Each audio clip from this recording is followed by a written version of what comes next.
Hazelight have been specializing in co-op games for a while now. A few years ago they gave us A Way Out, which was a really good game, so naturally I was excited for their newest release called It Takes Two. While I was expecting it to be an even better game, I had no idea how much I would end up liking it. But first, let's talk Ultrawide. This is probably one of the most important things when it comes to this game since it's split screen. The good news is that It Takes Two supports both 21:9 and 32:9 natively. When you have to play a game which splits the screen in two, it makes a huge difference if you're capable of using the entire screen real estate. For example, my 49-inch monitor, which is 124 centimeters metric, uses a 32:9 super ultra wide aspect. Since the game supports that natively, I can play split screen with my wife and each of us gets half, which means that we get about the same space as if we were playing on our own 25-inch monitors separately. That basically gives us all the advantage of split screen without the main drawback of having a lot less space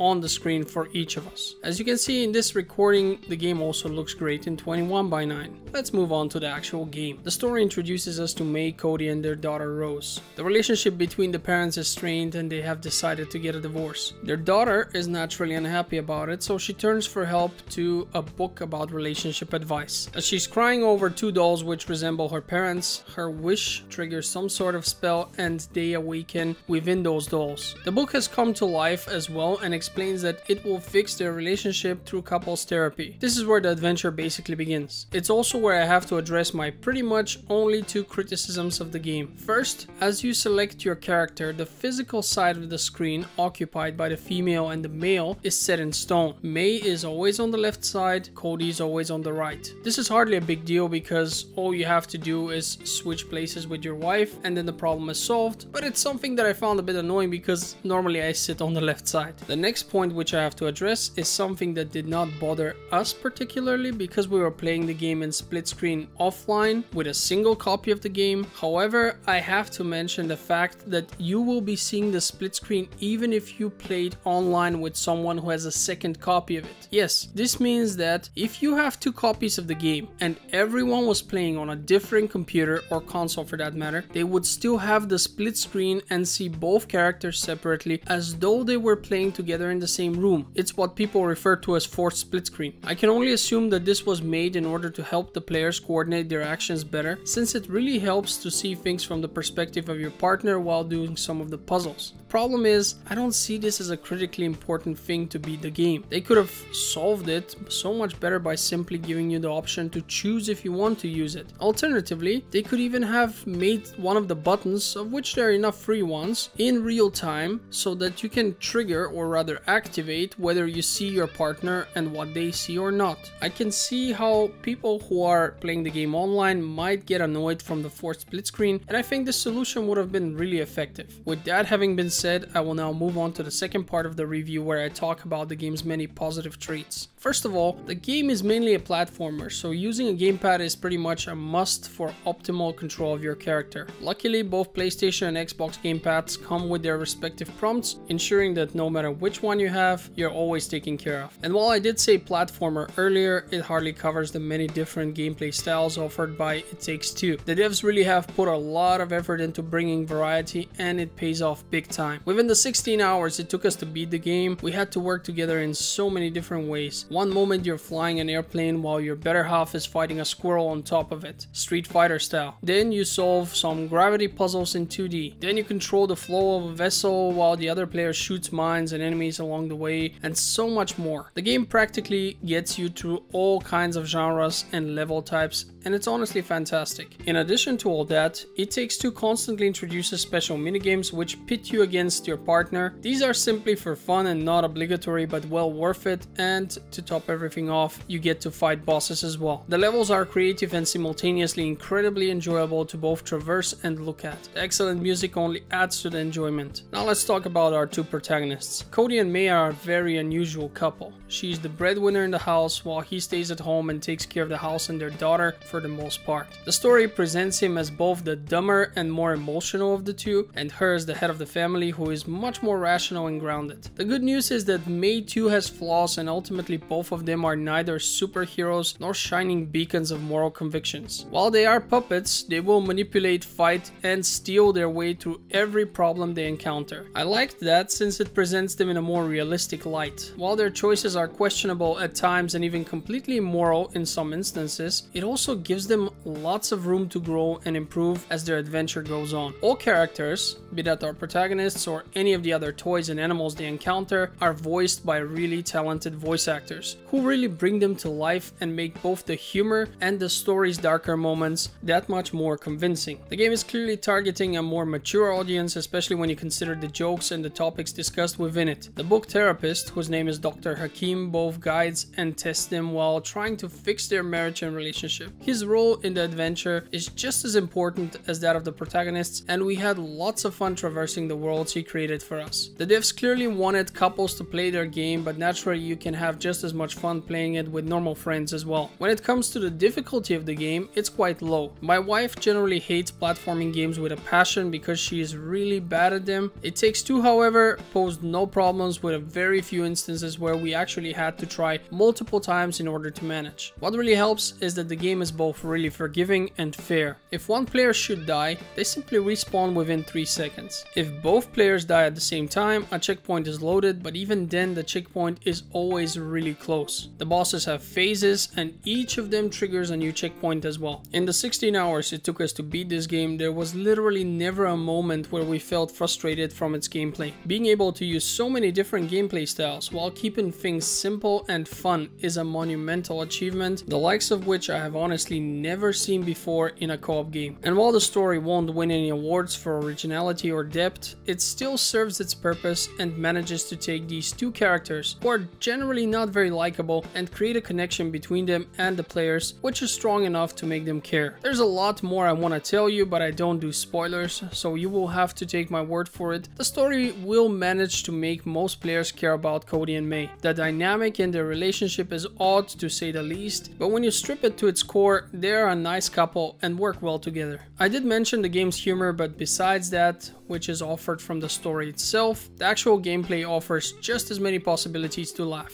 We had lots of moments when our teamwork would be shaky at best. The result of such desynchronized work is usually the death of one character over and over, since most levels will place one of the players on some sort of gauntlet, while the other one has to more or less control it in order to help their partner. The good news is that the controls are tight and responsive, and any death or failure we had was always the result of human error and never felt unfair or cheap. There were no bugs or crashes either, and the game ran perfectly from start to finish without any frame rate dips or stutters. In addition to that, the devs managed to cleverly hide all loading screens in such a manner that I have a hard time guessing where most of them are hidden. From the perspective of the players, the game runs start to finish without any interruptions outside of the cutscene here and there. At the end of the day, It Takes Two surprised us on many levels. Whenever I play a game, I always have pen and paper on which I note all the things that annoy me, since I want to address them during the review, and it's important not to forget anything. There has never been a case before now where I only had 2 lines after 16 hours of gameplay. That in itself is a testament to the impressive work done by Hazelight. It Takes Two is nothing short of a masterpiece. There has never been a co-op game like it before. Almost everything is done right here, and